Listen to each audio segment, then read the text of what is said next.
Students, see this question. The number of 5 alphabets that can be chosen. 5 alphabets हमें चाहिए from the alphabets of the word mathematics.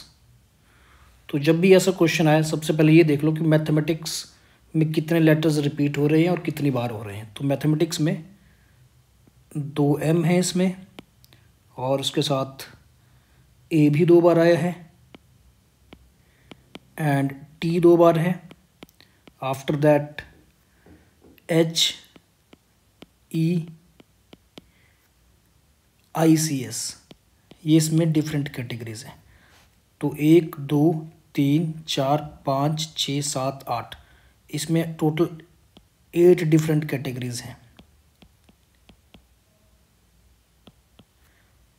मतलब हम जब भी कोई लेटर यहाँ से पिक करेंगे तो इन 8 कैटेगरीज में से ही कोई एक कैटेगरी वो होगी।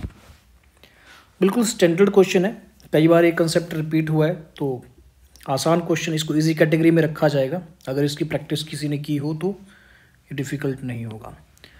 चलिए अब स्टार्ट करते हैं।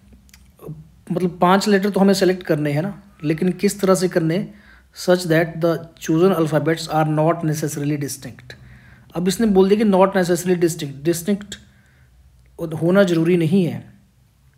मतलब डिस्टिंक्ट हो जाए तब भी ठीक है, अगर नहीं हो तब भी ठीक है। तो एक तरह से इसने बोला हो कि सारे ही केसेस हमें यहाँ पे कंसिडर करने हैं। तो जितने भी केसेस बन सकते हैं वो क्या क्या टोटल केसेस मैं यहाँ पे लिख रहा हूँ, क्या क्या केसेस बनेंगे। तो पहले तो ठीक है, ऑल डिस्टिंक्ट कर लिया कि सारे के सारे डिस्टिंक्ट हैं, है ना। सेकंड केस बना दिया हमने कि 2 कर दिए same, 2 alike and 3 distinct. And case 3, अब ये जो अलाइक है ना स्टूडेंट, आप देख सकते हैं कि अलाइक जब भी हमें सेलेक्ट करना है तो वो M भी हो सकता है, A या T, इन तीनों में से कोई भी अलाइक हम सेलेक्ट कर सकते हैं, है ना। तो अलाइक मतलब 2 बार भी तो हो सकता है ना। तो एक केस 3 भी बनेगा, 2 अलाइक, जैसे M आ गया 2 बार, और T भी तो 2 बार आ सकता है, तो 2 अदर अलाइक।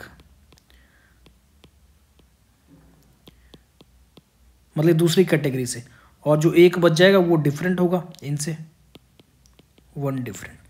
अब इनके आंसर लिखते हैं। तो सबसे पहले का ऑल डिफरेंट, मतलब 5 के 5 सारे ही डिफरेंट है, ऑल 5 आर डिफरेंट। तो इसमें बनेंगे, टोटल थे 8 डिफरेंट कैटेगरीज थी। अभी हमने देखा 8 डिफरेंट कैटेगरीज थी, तो उनमें से हमने 5 सेलेक्ट कर लिए। तो 8C5 टोटल वर्ड्स बनेंगे जिनमें पाँचों के पाँचों क्या हैं, डिस्टिंक्ट हैं। तो ये होगा 8C3, और 8C3 की वैल्यू होती है 8 × 7 × 6 डिवाइडेड बाई 3 × 2, तो 56 आ जाएगा ये। And 2 alike 3 distinct. तो 2 अलाइक 3 डिस्टिंक्ट का मैं आपको पहले समझा दूं कि किस तरह का लेटर होगा। जैसे M 2 बार आ गया मान लो, एंड उसके बाद फिर A आ गया, फिर आ गया T आ गया, एंड देन मान लो C आ गया। देखो 5 लेटर वर्ड भी बन गया, सिर्फ कोई एक लेटर रिपीट हुआ है। तो जो रिपीट हुआ है वो इन तीनों में से ही हो सकता है ना, जो रिपीट हो सकते थे इनमें से ही कोई होगा। तो 3 में से कोई एक कैटेगरी सेलेक्ट करनी पड़ेगी जो मुझे रिपीट करवानी है। तो इसमें आएगा 3 में से कोई एक कैटेगरी मैंने सेलेक्ट कर ली जो रिपीट करवानी है। अब ये रिपीट करवा होगी तो मतलब 2 लेटर यहाँ पर फिल हो चुके हैं। तो अब मुझे बचे 3, जो 3 लिखने हैं। तो 3 लिखने अब 7 में से, टोटल 8 डिफरेंट कैटेगरीज थे ना स्टूडेंट्स, और 8 में से देखो एक कैटेगरी मैं यूज़ कर चुका हूँ, तो 8 में से एक गई, अब 7 कैटेगरी बच गई। तो जो बाकी रिमेनिंग 3 लेटर्स हैं वो इन 7 में से ही आएंगे। तो इसको मैं सिंपली लिख सकता हूँ, सो जो remaining 3 letters that will be selected from 7 categories. तो इनको सॉल्व करेंगे तो फाइनल आंसर आएगा। इसको मैं सॉल्व करके लिख लेता हूँ। It is 3 × 7C3। 7C3 की वैल्यू हो जाएगी 7/3 6 कट जाएगा, 35 हो जाएगा। तो 35 × 3 105 आ गया है, ठीक है, 105। And 2 alike 2 other alike.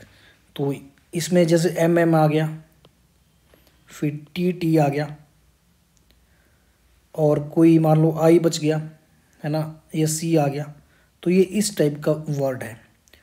तो यहाँ पर स्टूडेंट्स हमें 2 अलाइक रखे हैं हमने, तो सेलेक्ट कहाँ से होंगे ये इन कैटेगरी से ही हो सकते हैं ना, जो 3 कैटेगरी हैं अलाइक वाली, उनमें से मेरे को 2 लेने हैं।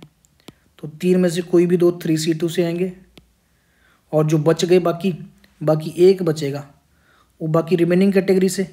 तो 3 में से 2 कैटेगरी तो जा चुकी हैं इनमें से अलाइक वाली, और टोटल जो बाकी कैटेगरी हैं वो ये बची।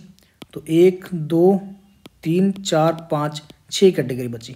तो सिंपल है, वो जो रिमेनिंग बच गया उस 6 में से होगा। तो इसको मैं लिख देता हूँ, it will be total cases 3 में से 2 मैंने अलाइक वाले उठाए, और जो बच गई 6 कैटेगरी वहाँ से 1 करना है।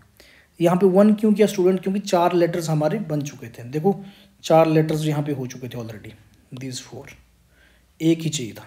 तो ठीक है, इसको जब मैं सॉल्व करूँगा तो इट विल बी 3C2 तो 3 ही होता है, एंड 6C1 तो 6 होता है, 18। So final answer, total words पूछा है, नंबर ऑफ वेज। तो टोटल वर्ड्स कितने बन जाएंगे, मतलब जितने वेज होंगे। तो पहले केस 156 से हो सकता है, दूसरा 105 से, 105 आया था शायद 105, एंड थर्ड विल बी 18। सो इनको अगर आप ऐड करेंगे 8 और 6 14 और 5 19, 5 और 1 6 एंड 7 179 आ गया student. This will be answer. So option A यहाँ पर ऑप्शंस के हिसाब से ये सही है।